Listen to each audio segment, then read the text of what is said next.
కొత్తలో ఒక అని మలయాళం మూవీ ఒకటి రీసెంట్గా ఓటీటీలో రిలీజ్ అయింది. కళ్యాణి ప్రియదర్శన్ గారు ఇందులో లీడ్ రోల్ చేశారు. ఈ మూవీ రివ్యూ ఇప్పుడు చెప్దాం అనుకున్నాం. ఓటీటీలో రిలీజ్ అయ్యాక ఇప్పుడు ఏంటి రివ్యూ అంటే ఇప్పుడే చెప్తున్నాను. అంటే చెప్పాలి అనిపించింది, ఎందుకు అన్నది లాస్ట్లో మీకే అర్థమవుతుంది. మూవీ అయితే చాలా బాగుంది. మూవీలో ఇది బాగుంది అది బాగుంది అని చెప్పే కంటే కూడా అన్నీ బాగున్నాయి. నాకైతే మాత్రం 2 థింగ్స్ డిసప్పాయింటింగ్గా అనిపించాయి, అది చెప్తాలండి. ఒకటి, ఒక్క మాటలో చెప్పాలి అంటే అసలు ఫస్ట్ మూవీ ఎంత బాగుంది అంటే, ఈ జోనర్లో ఎక్కువ హాలీవుడ్లో మూవీస్ తీస్తూ ఉంటారు, కానీ వాళ్ళు కూడా తీయనంత బాగా ఇప్పుడు మనోళ్ళు తీశారు.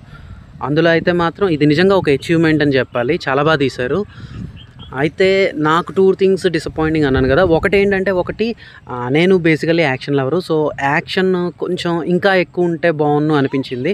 అంటే తక్కువ ఉంది అని అయితే ఉంది, బట్ నాకు కావాల్సినంత అయితే లేదు. సో ఇది నా పర్సనల్ ఒపీనియన్.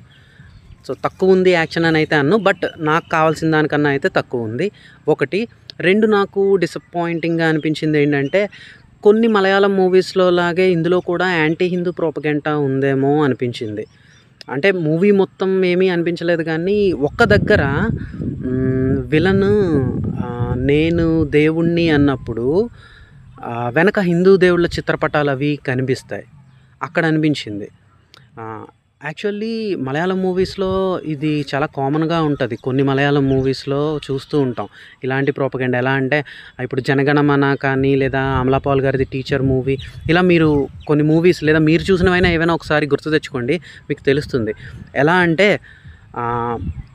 పాజిటివ్ క్యారెక్టర్స్ కానీ లేదా విక్టిమ్స్ కానీ ఇలాంటివన్నీ కూడా ఎవరైనా చేస్తారు, బట్ నెగిటివ్ క్యారెక్టర్స్ మాత్రం హిందూస్లో అప్పర్ క్యాస్ట్ వాళ్ళు మాత్రమే ఉంటారు.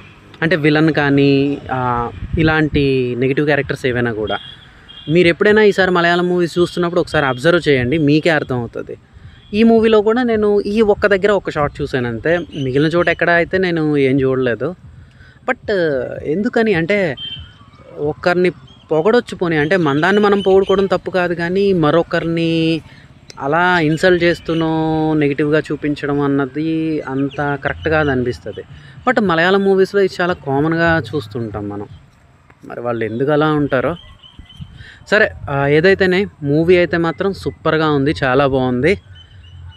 మళ్ళీ ఇంకో మూవీ రివ్యూతో కానీ ఇంకో వీడియోలో ఇంకేదైనా టాపిక్తో మళ్ళీ కలుద్దాం. బాయ్.